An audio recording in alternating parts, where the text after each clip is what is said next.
नमस्कार मित्रांनो, महानगरपालिकेच्या निवडणुका झाला आणि या निवडणुकांमध्ये किंवा त्याच्याही आधीच्या काही निवडणुका झाल्या होत्या. याच्यामध्ये आज अंबादास दानवे यांनी एक व्हिडिओ ट्विट केला आहे की ज्यामध्ये अक्षरशः नोटांच्या गड्ड्याच्या गड्ड्या कशा काय वाटप होत आहेत आणि त्याच्यावर जे काही कशातनं होत आहे तर आनंदाच्या शिधा.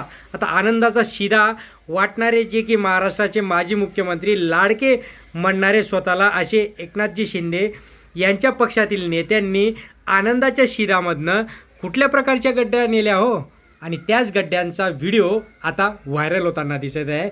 म्हणजे यांनी जे काही बघा, एकीकडे यांचं EVM हॅक केलेलं आहेच, ओके, दुसरीकडे यांच्याकडे जो काही अमाप काळा पैसा आहे त्या काळा पैसा हा इथे निवडणुकीमध्ये वापरला जातो आणि म्हणूनच अशा पद्धतीने हे निवडून येतात. आता याच्यावर उद्धव बाळासाहेब ठाकरे गटाचे म्हणजेच आदित्य ठाकरे काय म्हटले ते नक्की बघा. चॅनलला सबस्क्राईब करा, लाईक करा. जे तुम्ही ज्याचा उल्लेख करत आहेत ते शिवसेनेचे नाही तर गद्दार टोळीचे आमदार आहेत. शिवसेना ही एकच आहे आणि शिवसेनेच्याच नेत्यांनी तो व्हिडिओ ट्विट केलेला आहे. शिवसेना, उद्धव बाळासाहेब ठाकरे शिवसेना ही एकच आहे.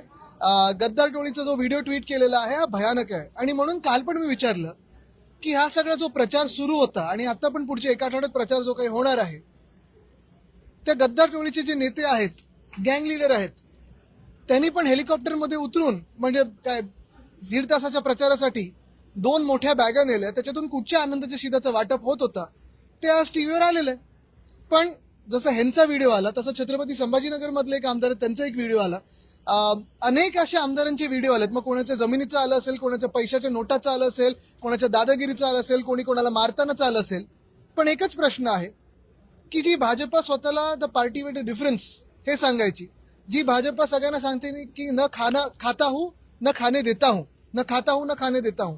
मग हे सगळे जे आजूबाजूला घेऊन फिरताय तुम्ही, सत्ताधारी म्हणून बसवलेले आहेत, अधिकाऱ्यांच्या डोक्यावर बसवलेले आहेत, जनतेच्या डोक्यावर बसवलेले आहेत, हे कुठच्या धोरणात येतात नक्की की तुम्ही यांचं संरक्षण करताय?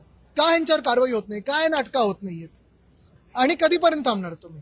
बरं, त्या 22 मध्ये ह्यांचं नाव आहे की नाही हे जरा ती 22ची यादी काढून बघा.